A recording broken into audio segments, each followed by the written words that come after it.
Some people fail to realize that there is a hidden message in a $1 bill.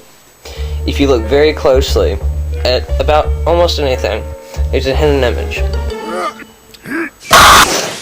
Inside of this picture right here, you can see words.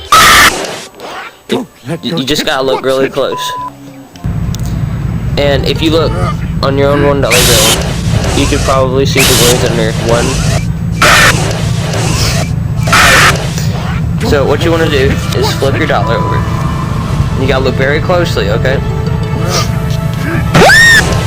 In the triangle. It's more like a pyramid. Look very closely.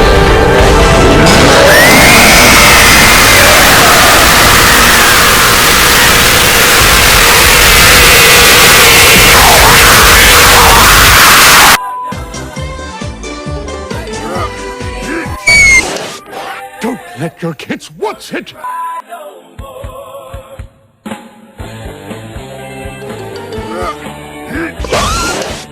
Don't let your kids watch it!